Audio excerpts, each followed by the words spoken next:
So all right movie की starting एक बहुत ही अनएक्सपेक्टिंग इंटेंस सीन को दिखाकर होती है, जिसमें हम सभी एक 40 साल के पैट्रिक नाम के बंदे को देख पाते हैं, जो कि ये एक प्रोफेशन से एक पोस्टमैन था और बस हर एक आम दिन के तरह अपने टाउन सिम्पैर के एक लोकल जंगल जैसे एरिया में आकर, जहाँ पर बेसिकली लुकरिंग नाम की कोई फैमिली पिछले 25 साल से रिया करती थी। पैट्रिक वो बस एक पोस्टल लेटर इस फैमिली को डिलीवर करने के लिए ही जा रहा होता है, तो तभी ही इसी ही दौरान पैट्रिक उन लोगों के घर के ठीक बैकयार्ड की तरफ से, जिधर बेसिकली एक बेसमेंट बना हुआ था, उस जगह से इसको बहुत ही तेज की किसी की चिल्लाने की आवाज सुनाई देती है। तो जिसे सुन पैट्रिक इमीडिएटली ये तुरंत ही उस आवाज को फॉलो कर भागकर उस बेसमेंट की तरफ जाकर इस बारे में पता करने की कोशिश करता, तो तभी ही उसी ही दौरान उसी ही बेसमेंट के अंदर से कोई बड़ा ही क्रीपी सा दिखने वाला आदमी वो सीधे पैट्रिक की टांगों को पकड़ घिसड़ते हुए अंदर ले जाकर बेसमेंट के अंदर ठीक उसके नीचे से दो टुकड़े कर बहुत ही बुरी तरीके से जोर से खींचकर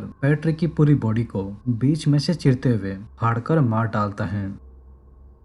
और बस अब सीन सीधा यहाँ से चेंज होकर इस क्रिपी इंसिडेंट के एक महीने बाद कुछ हाई स्कूल के टीनेज बच्चों के ऊपर फोकस करता है, जो कि ये सभी स्टूडेंट्स अपने स्कूल के एक कॉमन नॉन टेक्नोलॉजी डिपेंडेंट कुछ हफ्तों के हाइकिंग के लिए टाउन से काफी दूर एक सिम्बैक नाम के विलेज में आए हुए होते हैं। अब स्टिल अगर आपको पता ना हो तो मैं आप सभी को बताना चाहूंगा। वेल अभी इस समय ये सभी स्टूडेंट्स जिस जंगल की तरफ हाइकिंग के लिए जा रहे हैं, दरअसल वो वही जगह होती है जिसको हम सभी ने मूवी की स्टार्टिंग में बहुत ही बुरी तरीके से पैट्रिक को मरते हुए देखा था। और अब खास बात ये थी कि ये सभी लोग उस बात से बिल्कुल ही अनजान थे कि ये जगह कैंपिंग के लिए बिल्कुल भी सेफ नहीं थी, स्पेशली बच्चों के लिए। तो खैर फाइनली इन सभी बच्चों के सिम्बैर्क में पहुंचते ही इस कैंप का सीनियर काउंसलर यानी कि मिस्टर जकवास्की वो इन सभी स्टूडेंट्स के कैंप के अंदर आते ही इन सभी के फोन्स वगैरह कलेक्ट करना शुरू कर देते हैं। अब इसका पीछे का रीजन बेसिकली यूजुअली ऐसा था, जैसा कि मैंने आप सभी को कुछ ही देर पहले मेंशन करते हुए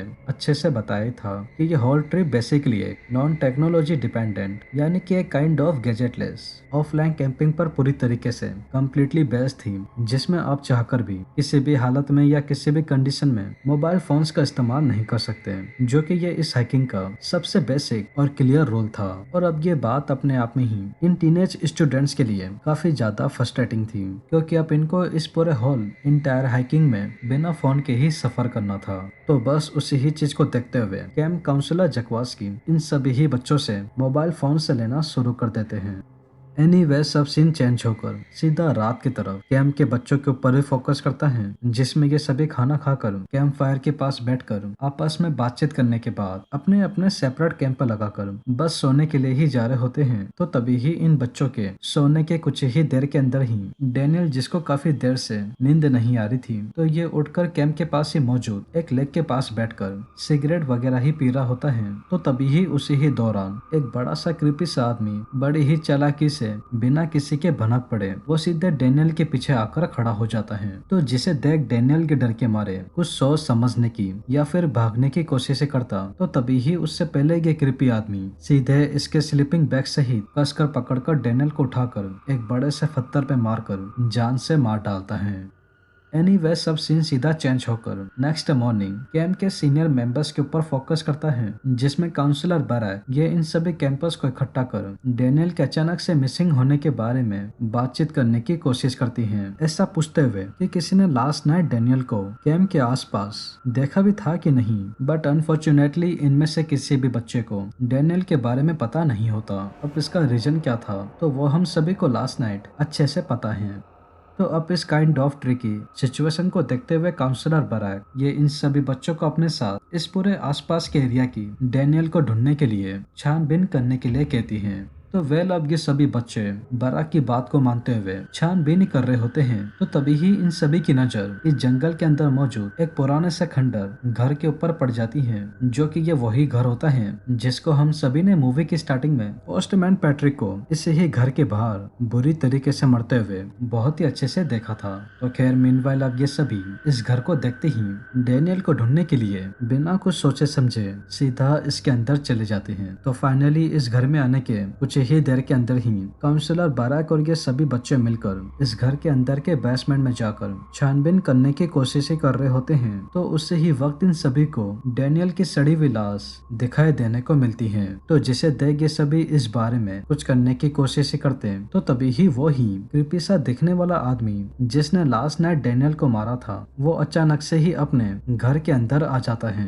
तो अब इस अजीब से दिखने वाले आदमी को देख लॉरा और जॉन ठीक अपने ऊपर बनी हुई एक टूटी हुई खिड़की को देख जैसे तैसे डर के मारे इस आदमी के घर से निकल जाते हैं। बट अनफॉर्चुनेटली दूसरी ओर काउंसलर बाराक जो कि उस खिड़की से बिल्कुल भी बाहर निकल नहीं पा रही थी और अंदर ही फंस के रह गई थी। तो बस इसी ही बात का फायदा उठाते हुए ये क्रीपी आदमी सीधे बाराक की बहुत ही बुरी तरीके से गर्दन तोड़कर मार डालता है और सीधे कटे हुए सर को खिड़की से बाहर फेंक देता है। तो अब इस अनएक्सपेक्टिंग ब्रूटल सीन को देखते हुए घर के बाहरी की तरफ खड़े लॉरा और जॉन अपनी आंखों के ठीक सामने काउंसलर बाराक को इस तरीके से मरते थे उस क्रीपी आदमी के बारे में कैंप के काउंसलर और कुछ और दूसरे बच्चों को बताने के लिए ही जाते। तो तभी ही उससे पहले वही क्रीपी आदमी केटी और रिक को अपने ठीक सामने लेग सेट एरिया पे बात करते थे, जो कि वो इस सिचुएशन से बिल्कुल ही अनजान थे। तुरंत ही अपने हाथों में एक बड़ा सा लकड़ा ले सीधे इसको केटी के सर के पीछे बहुत ही बुरी तरीके से घोप कर मुंह के आर पार कर भयानक तौर से मार डालता है। लेकिन अभी इतना ही नहीं, रिक जो कि वो इस इंसिडेंट को इतने पास से देखकर डर गया था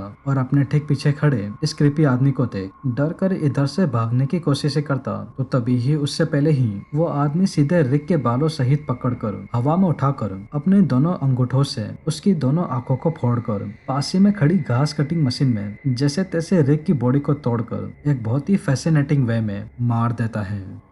तो अब फाइनली इस मूवी के एंडिंग में लॉरा और जॉन ये दोनों अपने ठीक सामने अपने साथी कैंपस की इतनी भयानक मौत को देख बस उस क्रीपी आदमी से बचकर रोते हुए भागते हुए जान बचाने की कोशिश कर रहे होते हैं। तो इसी ही दौरान लॉरा की नजर इसी ही जंगल के अंदर मौजूद शेरिफ की कार के ऊपर पड़ जाती है, जो कि वो बेसिकली पेट्रोलिंग के लिए आए हुए थे। तो लॉरा और जॉन के तुरंत ही उनके पास जाकर उसी ही क्रीपी आदमी से अपनी जान बचाने के बारे में शेरिफ जॉन को कहते हैं। तो अब शेरिफ जॉन के बच्चों की इन बातों को सुनते ही तुरंत ही इनको अपनी कार में बिठाकर इस जंगल के एरिया से लेकर ही जा रहे होते हैं। तो तभी ही वो ही क्रीपी सा दिखने वाला आदमी एक बड़ी सी कुल्हाड़ी लेकर ठीक इनकी कार के सामने आ जाता है। तो जिसे देख शेरिफ जॉन की अपनी कार से निकलकर उस आदमी को अपनी गन से शूट करने के लिए ही जाते हैं। तो तभी ही जॉन के शूट करने से पहले ही वो आदमी अपनी कुल्हाड़ी से जॉन को ऊपर से लेकर नीचे तक एक ही झटके में काट कर मार डालता है, जो कि अब ये सीन हमको साफ साफ रॉन्ग टर्न 2 की याद दिलाता है। तो खैर एनीवेज बाय द वे, तो अब जॉन को मारते ही ये क्रीपी आदमी ठीक अपने सामने की तरफ कार के अंदर बैठे लॉरा और जॉन को अपनी कुल्हाड़ी से मारने के लिए ही जा रहा होता है। तो तभी ही लॉरा ये इस आदमी को अपने पास आते थे तुरंत ही अपनी कार को स्टार्ट करके सीधे इसको जोर से टक्कर मार कुचलते हुए मार देती है। और बस हमारी ये मूवी एक बहुत ही नॉर्मल एंडिंग के साथ, जो कि हर स्लेजर मूवी में हमको देखने को मिलती है, ठीक इधर ही एंड हो जाती है।